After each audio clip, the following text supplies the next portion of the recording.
कर रहे थे सिर्फ इस गधे को छोड़कर जिसका नाम था कचरा सेठ। दरअसल चुलबुली चंपा कचरा सेठ की एक्स गर्लफ्रेंड थी और वो अभी भी उससे बहुत प्यार करता था, इसलिए वो दुखी होकर एक जगह पर बैठा दारू पी रहा था। तभी वहां पर उसकी बहन बब्बू उसके पास आती है और उसे समझाती है कि दुनिया में सिर्फ वही एक इकलौती लड़की नहीं है, तुम चाहो तो किसी को भी आसानी से घोड़ी बना सकते हो। लेकिन ये सुनकर भी कचरा सेठ का दुख कम नहीं होता। उसकी बहन उससे शादी अटेंड करने के लिए कहती है, लेकिन वो बेचारा अपनी एक्स की शादी में क्या ही मुंह दिखाता, इसलिए वो वहां से उठकर चला जाता है। उसे अभी भी चुलबुली की याद आ रही थी, इसलिए वो उसे व्हाट्सएप पर वॉइस नोट्स भेजने लगता है। वो कहता है कि मुझे अभी भी वो दिन याद है जब तुम पहली बार मेरे लिए घोड़ी बनी थी, लेकिन आज तुम किसी और के लिए घोड़ी बनोगी और ये सोचकर मुझे बहुत बुरा लग रहा है, इसलिए मैं तुम्हें बद्दुआ देता हूँ कि काश तुम्हारे हस्बैंड का कभी खड़ा ही ना हो। इसके बाद वो एक बार में जाकर बैठ जाता है। तभी उसके पास काला कांडी नाम का एक आदमी आकर बैठता है और उसे बड़े ही प्यार से ड्रिंक सर्व करने लगता है। इसके बाद वो कचरा सेठ को बताने लगता है कि मेरी भी गर्लफ्रेंड ने उसके बेस्ट फ्रेंड के साथ मिलकर मेरा चूतिया काटा था, जिसके बाद मैं बहुत ज्यादा दारू पीने लग गया। फिर एक दिन ऐसे ही भटकते हुए मेरी मुलाकात एक अनजान औरत से हुई जिसने मुझे एक पेपर का टुकड़ा दिया,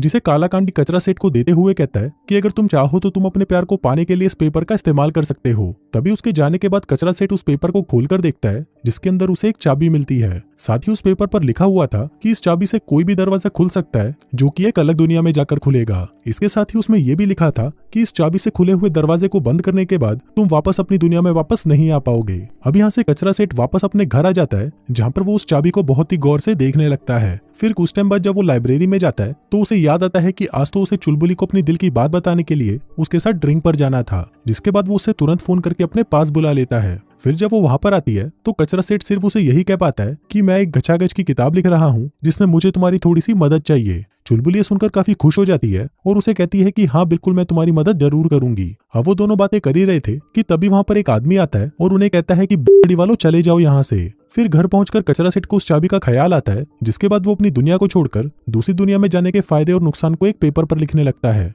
फिर यहाँ से वो वापस उस लाइब्रेरी में जाकर पैरेलल यूनिवर्स की किताबें पढ़ने लगता है, जिसके बाद वो वहां उस चाबी को दरवाजे पर लगाकर दूसरे यूनिवर्स में जाने की कोशिश करता है, पर तभी अचानक कोई दरवाजा खोल देता है जिससे वो रुक जाता है। इसके बाद वो काफी देर तक एक कॉफी शॉप में बैठकर पैरेलल यूनिवर्स के बारे में जानकारी इकट्ठा करता है। फिर अपने घर वापस आकर कचरा सेठ एक बार फिर से उस चाबी को दरवाजे पर लगाने की कोशिश करता है, लेकिन तभी वहां पर उसकी बहन आ जाती है। फिर वो उसे रिसेप्शन पर ना आने के लिए उसे बहुत गालियां देती है। इसी दौरान उसकी नजर कचरा सेठ के पैरेलल यूनिवर्स पर लिखे हुए नोट्स पर पड़ती है, तो वो उसे देखकर पूछती है कि ये क्या बकवास है। कचरा सेठ उसे बताता है कि इस चाबी की मदद से मैं किसी भी यूनिवर्स में जा सकता हूँ, पर उसकी बहन को उसकी बातों पर विश्वास नहीं होता और उसे लगता है कि दिल टूटने की वजह से ये पूरा बावलीगढ़ हो चुका है। अब क्योंकि कचरा सेठ उसे आजमाना ही चाहता था, इसलिए हार मानकर अब उसकी बहन भी उसका साथ देने के लिए तैयार हो जाती है, जिसके बाद वो अच्छे कपड़े पहनकर और अपने साथ कुछ सामान लेकर दूसरे यूनिवर्स में जाने के लिए तैयार हो जाता है। फिर जब कचरा सेठ उस चाबी को दरवाजे पर लगाकर दरवाजा खोलता है तो उसे वहां पर उसका हॉलवे दिखाई देता है, लेकिन तभी उसकी बहन उसे बाहर धक्का देकर दरवाजा बंद कर लेती है और कहती है कि भूस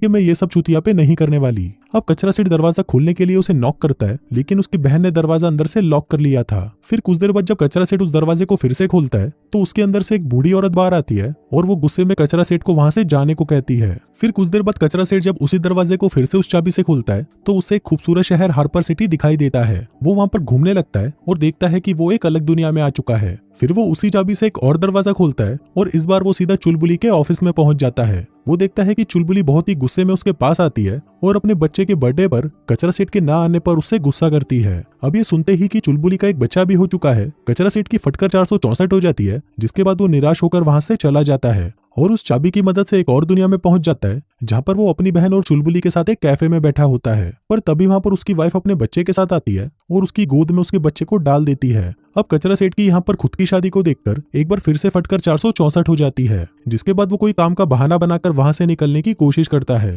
तभी उसका ऐसा अजीब बर्ताव देखकर उसकी पत्नी उसके पीछे आती है और उसे उसके अजीब कपड़े, अजीब तरह के परफ्यूम और हाथ में शादी की अंगूठी नहीं पहनने की वजह पूछती है। वो उसे पूछती है कि क्या तुम्हारे किसी चिनाल के साथ अफेयर चल रहा है, जिस पर कचरा सेठ उसे कोई जवाब नहीं देता और बाथरूम के दरवाजे से एक दूसरे यूनिवर्स में चला जाता है। अब अपने प्यार की तलाश में कचरा सेठ एक दुनिया से दूसरी दुनिया में भटकते हुए एक बार फिर से चुलबुली से टकराता है, जहां इस बार चुलबुली काफी अलग लग रही थी। वो उसे खींचकर अपने साथ एक कैफे में ले जाती है, जहां पर वो हर तरह की चीजों पर लगातार बातें करती रहती है। वो बताती है कि 2 साल पहले मेरे भाई ने अडानी के शेयर्स पर अपनी पूरी जायदाद लगा दी थी, लेकिन आज उसकी हालत एक भिखारी से भी बदतर हो चुकी है। फिर वो कहती है कि आज मेरी बिल्ली का बर्थडे है और तुम उससे मिलने के लिए मेरे साथ मेरे घर पर चलो। लेकिन अब इन सब बकवासियों से कचरा सेठ परेशान हो चुका था, इसलिए वो ब्रेक लेने के लिए वहां से उठकर बाहर आ जाता है, लेकिन तभी चुलबुली भी उसके पीछे आ जाती है। इसके बाद कचरा सेठ हगने चला जाता है और फिर जैसे ही वो हग कर बाहर निकलता है वो देखता है कि चुलबुली उसके बाथरूम के बाहर ही खड़ी होती है। अब कचरा सेठ उसकी हरकतों से परेशान हो चुका था, जिसके बाद वो उसे सॉरी बोलते हुए बाथरूम का दरवाजा खोलकर वहां से निकल जाता है और एक नई दुनिया में एक नई चुलबुली को देखता है जो कि बीच पर बैठी थी। तभी उसे देखकर चुलबुली खुश होती है और उसे कहती है कि जल्दी से ये क्रीम मेरे पिछवाड़े पर लगाओ। लेकिन तभी कचरा सेठ को पता चलता है कि यहाँ पर चुलबुली ऑलरेडी किसी दूसरे कचरा सेठ के साथ रिलेशनशिप में है। फिर वहां से निकलकर कचरा सेठ एक दूसरे शहर दूसरी दुनिया में पहुंच जाता है, जहाँ पर चुलबुली पीछे से आकर उसे गले लगा लेती है। अब वो ये देखकर हैरान था, पर फिर उसे लगता है कि शायद ये किसी दूसरे कचरा सेठ की आइटम है, इसलिए वो वहां से भी चला जाता है। इसके बाद जब वो किसी दूसरी दुनिया में कदम रखता है तो उसकी मुलाकात एक प्रेग्नेंट चुलबुली से होती है जो सोफे पर एक औरत के साथ बैठी होती है। अब ये देखकर कचरा सेठ सोचता है कि मैंने तो अपनी पिचकारी इसके अंदर चलाई ही नहीं, तो ये प्रेग्नेंट कैसे हो गई। जिसके बाद वो अपना पिछवाड़ा उठाकर वापस एक दूसरी दुनिया में पहुंच जाता है। तभी उसे वहां पर चुलबुली मिलती है जो उससे ऐसा बर्ताव कर रही थी जैसे कि वो कभी मिले ही नहीं। अब यहाँ कचरा सेठ पार्टी की शौकीन चुलबुली के साथ काफी एंजॉय करता है, जिसके बाद वो दोनों पलंग तोड़ मजदूरी करते हैं। अब लगे हाथ कचरा सेठ और भी यूनिवर्स के चक्कर लगा लेता है, लेकिन वो उसके लिए सूटेबल नहीं होते, क्योंकि किसी दुनिया में चुलबुली एक बेटी की माँ थी और किसी में तो कोई और आदमी ही उसकी ले रहा था। इसी में एक ऐसी दुनिया भी थी जिसमें चुलबुली और कचरा सेठ साथ में रह रहे थे। तभी उसे देखकर वो चुलबुली अपने कचरा सेठ को जगाकर उसकी ओर इशारा करती है, जिसको देखकर वो चुपचाप वहां से चला जाता है। अब इसी तरह अलग अलग जगहों पर घूमते हुए वो बिहार वाली नशेड़ी चुलबुली के साथ ही रहने का फैसला करता है। जिसके बाद वो दोनों फिर से पलंग तोड़ मजदूरी करने ही वाले होते हैं कि तभी कचरा सेठ को जोर का मूत लग जाता है। अब वो बाथरूम के दरवाजे को उसी चाबी से खोल देता है। फिर उसे अपनी गलती का एहसास होते ही वो वापस जाने की कोशिश करता है, पर वो जा नहीं पाता। फिर वो अपने मन में सोचता है, अब ऐसे ही इधर उधर भटकते हुए उसके कपड़े काफी मैले हो चुके थे, इसलिए वो एक लॉन्ड्री में रुककर अपने कपड़े उतारकर मशीन में धुलने के लिए डाल देता है। फिर उसे बहुत तेज भूख लगी थी, तो वो एक कॉफी शॉप से ब्रेड चुराने की कोशिश करता है, पर तभी उस शॉप की सेल्स गर्ल आकर उससे पूछती है कि क्या आपको हमेशा की तरह अपना फेवरेट वाला चाहिए। अब कचरा सेठ को जोर की भूख लगी थी, इसलिए वो उस लड़की को पहचाने बिना ही उसे हाँ बोल देता है। फिर जब कचरा सेठ खाना खा रहा होता है तभी वो लड़की उसके पास आती है और उसे कहती है कि तुम मेरे साथ इतना अजीब बर्ताव क्यों कर रहे हो। अब इससे पहले कि वो कुछ कहता तभी उसके यूनिवर्स वाला कचरा सेठ वहां पर आ जाता है, जिसको देखकर ये वाला कचरा सेठ टेबल के नीचे छुप जाता है। फिर जब दूसरा कचरा सेठ अपना ऑर्डर लेकर वहां से चला जाता है तब वो लड़की कचरा सेठ के पास आकर उसे अपना इंट्रोडक्शन देती है। वो उसे अपना नाम रोजमेरी मार्लो बताती है और पूछती है कि तुम कौन हो। अब कचरा सेठ के कुछ कहने से पहले ही वहां पर एक कस्टमर आ जाता है, जिससे उनकी बात अधूरी ही रह जाती है। इसके बाद रोजमेरी उसे अपनी शिफ्ट खत्म होने तक वहीं रुकने को कहती है। फिर उसकी शिफ्ट खत्म होने के बाद वो दोनों एक बार में बैठकर कचरा सेठ की चुलबुली को ढूंढने की बातों पर चर्चा करते हैं। रोजमेरी उसे कहती है कि इस तरह चुलबुली को ढूंढना उसके लिए बेकार है, क्योंकि हर दूसरे यूनिवर्स में चुलबुली उसके लिए अजनबी ही होगी। इसके बाद वो दोनों काफी देर तक बातें करते हैं, जिसके बाद रोजमेरी मार्लो उसे अपने घर पर मजदूरी करने के लिए इनवाइट करती है, जहां वो दोनों पहले तो दबाकर दारू पीते हैं और फिर रोजमेरी मार्लो उसे किस करते हुए पूछने लगती है कि मेरी आगे से लोगे या पीछे से। जिसके बाद वो दोनों सोफा तोड़ मजदूरी करते हैं और फिर थककर उसी सोफे पर ही सो जाते हैं। फिर अगले दिन जब वो दोनों सोकर उठते हैं तो वो याद करने लगते हैं कि कल रात उन्होंने क्या क्या किया था। जिसके बाद रोजमेरी उसके लिए नाश्ता बनाने जाती है। रात होते ही वो दोनों साथ में घचाघच वाली मूवी देखते हैं और फिर से दारू की बोतल खोलकर बैठ जाते हैं। फिर बातें करते हुए कचरा सेठ उसे बताता है कि मैं बचपन से ही चुलबुली की गुलाबी लेने के पीछे पड़ा था, लेकिन वो भैंड का टुकड़ा उसका बेस्ट फ्रेंड उससे मुझसे छीन ले गया। फिर फाइनली उस यूनिवर्स से भी जाने से पहले वो उसके पूल में कुछ देर शांति से बैठने जाता है, लेकिन तभी वहां वो अपनी बहन को देखता है जो उसे हैरानी से देखते हुए रोने लगती है और वो उसे कहती है कि इस यूनिवर्स में वो पहले ही मर चुका है। तभी वो भागकर उसे गले लगा लेती है और दोनों ही पूल में गिर जाते हैं। फिर अगले सीन में कचरा सेठ अपनी सारी कहानी अपनी बहन को बताता है, जिस पर वो उससे पूछती है कि आखिर ये पैरेलल दुनिया काम कैसे करती है। फिर कचरा सेठ एक कैंडिस का जार लेकर उसे समझाने लगता है कि वो इस चाबी की मदद से एक दुनिया से दूसरी दुनिया में ट्रैवल कर सकता है। तभी उसकी बहन उसे कहती है कि इस दुनिया की चुलबुली का अफेयर पहले ही कई लोगों के साथ चल रहा है, इसलिए वो तुम्हारे लिए सही नहीं है। फिर अगले दिन जब उसकी बहन को पता चलता है कि कचरा सेठ वहां से जाने वाला है तो वो उसे रोकने की कोशिश करने लगती है और उसे कहती है कि तुम्हें उस छिनाल चुलबुली के पास जाने की कोई जरूरत नहीं है। मेरी कुछ आइटम सहेलियां हैं और तुम चाहो तो उन्हें घोड़ी बना सकते हो। लेकिन कचरा सेठ उसकी बात नहीं सुनता और वहां से जाने लगता है। अब जाने से पहले उसकी बहन उसे गले लगाना चाहती थी,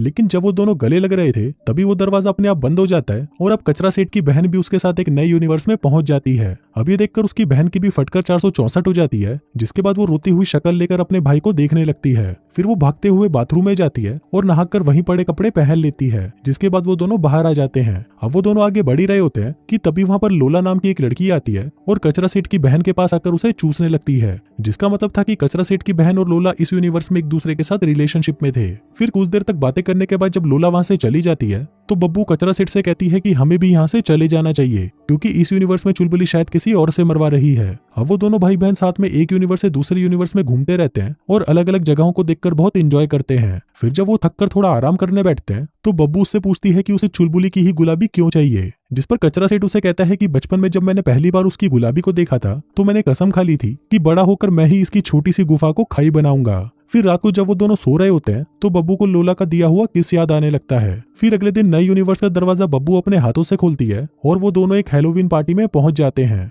वो कचरा सेठ को रिलैक्स होकर उस पार्टी को एंजॉय करने को कहती है। फिर थोड़ी देर अकेले बैठकर दारू पीने के बाद कचरा सेठ जब बब्बू को देखने जाता है तो वो देखता है कि बब्बू तो पार्टी में आए सभी लोगों को उस चाबी के बारे में बता रही थी। फिर जब वहां पर बैठे दो लड़के उससे पूछते हैं कि ये चाबी काम कैसे करती है तो कचरा सेठ चूतिया बनने का नाटक करके बब्बू को लेकर वहां से चला जाता है। पर जब वो चाबी लगाकर दरवाजा खुलने ही वाला होता है तभी एक लड़का आकर उसे रोक देता है और कचरा सेठ को धक्का देकर दूर कर देता है। तभी दूसरा लड़का आकर कचरा सेठ को पकड़ लेता है। फिर जब वो लड़का चाबी लगाकर दरवाजा खोलता है तो पहली बार में तो उसे सब कुछ नॉर्मल लगता है, लेकिन फिर जब वो दूसरी बार दरवाजा खोलता है तो इस बार वो सभी उस चाबी का कमाल देखते हैं। अब कचरा सेठ बब्बू को लेकर चुपके से वहां से निकलने की कोशिश करता है, लेकिन तभी वो लड़का फिर से उसे रोक देता है। लेकिन इस बार कचरा सेठ उसे उस यूनिवर्स में धक्का देकर गेट को बंद कर देता है और फिर खुद बब्बू के साथ एक नया दरवाजा खोलकर वहां से दूसरे यूनिवर्स में चला जाता है। यहाँ वो दोनों रिलैक्स करने के लिए एक बार में जाते हैं जहाँ चुलबुली उन्हें एक बार टेंडर के रूप में मिलती है। फिर बातों के दौरान चुलबुली कचरा सेठ से कहती है कि एक टाइम पर वो कचरा सेठ को पसंद करती थी, जिसको सुनकर कचरा सेठ भी उसको लाइन देना शुरू कर देता है। अब उन लोगों से और बातें करने के लिए चुलबुली अपनी शिफ्ट खत्म होने के बाद उन दोनों को ड्रिंक पर इनवाइट करती है। फिर शिफ्ट खत्म होने के बाद वो तीनों दारू पीते हुए अपनी जिंदगी के बारे में एक दूसरे को बताने लगते हैं। इसी दौरान धीरे धीरे चुलबुली और बब्बू एक दूसरे के नजदीक आने लग जाते हैं।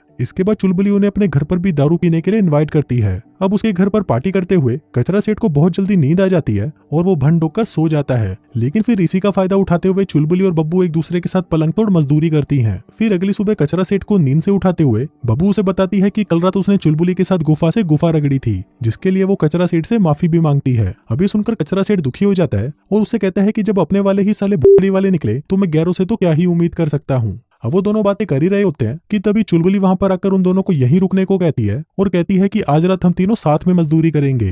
अब ये सुनकर बब्बू तो बहुत खुश होती है, लेकिन कचरा सेठ को ये पसंद नहीं आता और वो बाहर चला जाता है। फिर वापस आने के बाद वो उन दोनों से कहता है कि वो यहाँ से जा रहा है, जिसके बाद वो अपनी चुलबुली को ढूंढने के लिए फिर से एक नए यूनिवर्स में चला जाता है। पहले वो बीच के किनारे टहलता है, जिसके बाद वो चुलबुली के अपार्टमेंट में जाता है जहां उसे पता चलता है कि इस यूनिवर्स की चुलबुली बीमार है। फिर कचरा सेठ उसके पास आता है और उसे कहता है कि वो उसका वाला कचरा सेठ नहीं है। फिर वो उससे वो चाबी दिखाकर सारी बातें बता देता है, जिसके बाद वो दोनों कुछ देर तक बातें करते हैं और फिर कचरा सेठ उसके माथे पर किस करके वहां से चला जाता है। इसके बाद वो फिर से एक नए यूनिवर्स में आ जाता है, लेकिन अब इतनी सारी दुनिया में भटकने के बाद भी उसे अपने पसंद वाली चुलबुली ना मिलने से वो अब परेशान हो चुका था और वो फ्रस्ट्रेट होकर एक कॉफी शॉप से निकलने ही वाला होता है कि तभी उसकी टक्कर एक नई रोजमेरी से हो जाती है, जिसके पीछे पीछे वो फिर से कॉफी शॉप में आ जाता है। फिर वो दोनों कुछ देर तक बातें करते हैं, जिसके बाद कचरा सेठ उसे उस चाबी के बारे में बताकर वो चाबी कैसे काम करती है वो भी दिखाता है। फिर रोजमेरी उसे अपने घर ले जाती है, जहां वो उसके सामने कपड़े उतारकर पूरी नंगी हो जाती है। फिर वो दोनों दारू पी रहे होते हैं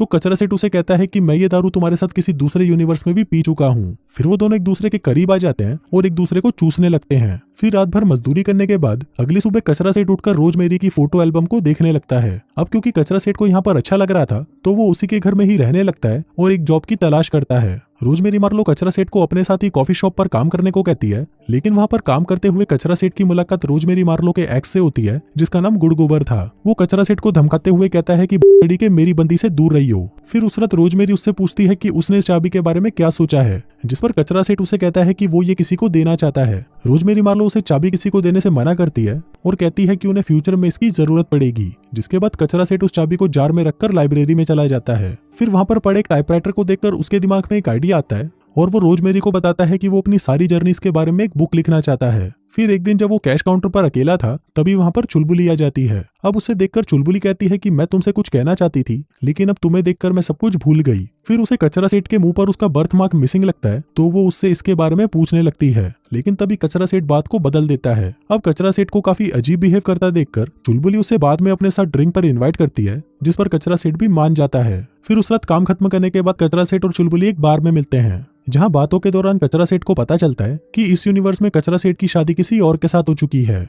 जिसके बाद कचरा सेठ उसे भी अपनी प्यार के तलाश के बारे में बता देता है और कहता है कि मैं दूसरे यूनिवर्स से आया हूँ। फिर यहाँ पर बातों के दौरान चुलबुली को पता चलता है कि बचपन में कचरा सेठ उसकी गुलाबी के पीछे दीवाना था। फिर घर आने के बाद कचरा सेठ रोजमेरी को अपनी आज की डेट के बारे में नहीं बताता, जिसके बाद वो उसे पकड़कर चूसने वाला होता है कि तभी रोजमेरी टट्टी आने का बहाना लगाकर टट्टी करने चली जाती है। इसी दौरान उसके घर पर चुलबुली भी आ जाती है और कचरा सेठ से कहती है कि इस यूनिवर्स में उन दोनों की एंगेजमेंट हो चुकी थी, लेकिन फिर उसने ही खुद उस एंगेजमेंट को तोड़ दिया और तभी से वो इस बात के लिए पछता रही थी। फिर वो कचरा सेठ के करीब आकर उससे पूछती है कि अगर वो उसकी चुलबुली होती तो वो उसके साथ क्या करता, जिसके बाद वो उसे पकड़कर चूसने लगती है। तभी इतने में रोजमेरी भी टट्टी करके वहां पर आ जाती है और कचरा सेठ को किस करता देखकर बहुत गुस्सा होती है। फिर वो उस चाबी से दरवाजा खोलकर कहती है कि तुम दोनों यहाँ से कहीं दूर चले जाओ और वहां जाकर खुशी खुशी साथ रहो, लेकिन बस यहाँ से तुम दोनों अभी निकल जाओ। अभी सुनकर चुलबुली को गुस्सा आ जाता है और वो रोजमेरी को ही उस दुनिया में धकेल कर दरवाजा बंद कर देती है। अब रोजमेरी के चले जाने से कचरा सेठ दुखी होकर रोने लगता है, जिसके बाद वो उसे भी छोड़कर किसी दूसरे यूनिवर्स में चला जाता है। अब काफी देर तक अलग अलग दुनिया में बैठकर सोचने के बाद आखिरकार वो उस चाबी को एक नदी में फेंक देता है और ऐसे ही बावली गट्टू की तरह इधर उधर भटकने लगता है। जिसके बाद वो अपनी पसंद की एक जगह चुनकर एक टाइपराइटर खरीदता है और अपनी बुक लिखना शुरू कर देता है। अब धीरे धीरे उसे यहाँ पर अच्छा लगने लगता है, जिसके साथ ही वो यहाँ पर कुछ नए दोस्त भी बना लेता है। इसी बीच उसकी बुक भी कंप्लीट हो जाती है और उसके पब्लिश होने के बाद जब एक दिन वो एक बुक स्टोर पर खड़ा था, तभी वहाँ की कैशियर उसे पूछती है कि उसे जिसकी तलाश थी वो उसे मिली या नहीं। इस पर कचरा सेठ कहता है कि वो तो नहीं मिली, लेकिन उसके जैसी कोई और मिली थी। इसके बाद वो उस कैशियर से आसपास कोई अच्छी कॉफी शॉप के बारे में पूछने लगता है। फिर जब वो वहां पर जा रहा होता है, तभी रास्ते में उसकी मुलाकात छोटे बालों वाली रोजमेरी से होती है और इसी के साथ ही ये कहानी यहीं खत्म हो जाती है।